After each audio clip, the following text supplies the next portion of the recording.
آگے چلایا جا رہا ہے جس سے پاکستان کے جو معاشی مسائل ہیں، اکثر آپ جیسے ماہرین کہتے ہیں ایکسپورٹس بڑھائیں گے تو معاملات حل ہوں گے. $70 ارب کا پروجیکٹڈ ایمبیشن ہے، ٹارگٹ ہے کہ ہم وہ اپنی ایکسپورٹ اچیو کریں گے.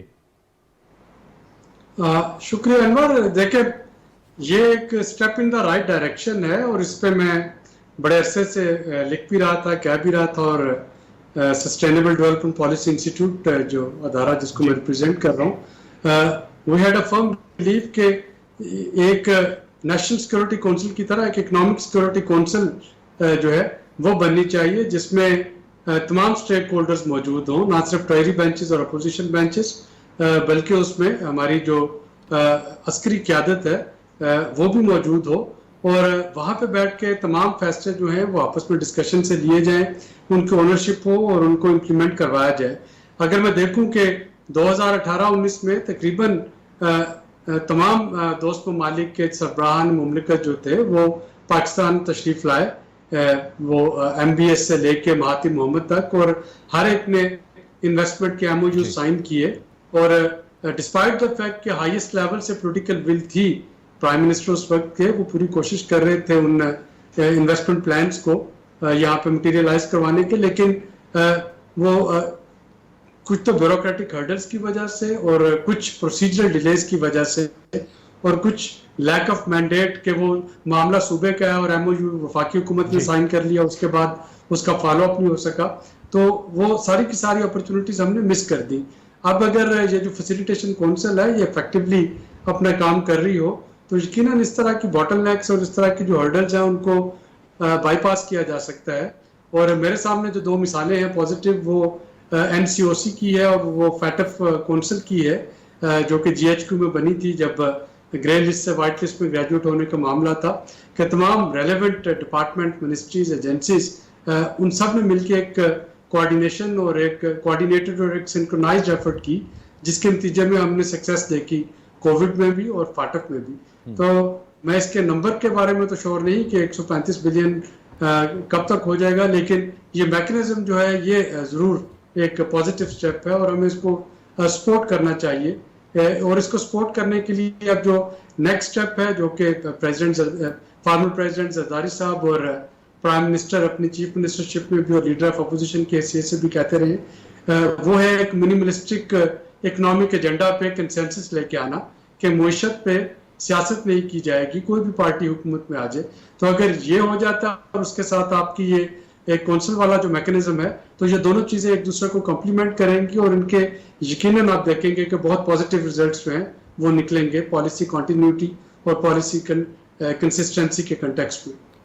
کاکڑ صاحب، مائنز منرلز کی بہت زیادہ بات ہوئی، آپ نے ایگریکلچر کی بھی بات تھی، آپ کا صوبہ بلوچستان سے تعلق ہے، فلی رچ ہے وہ منرلز اور مائنز میں.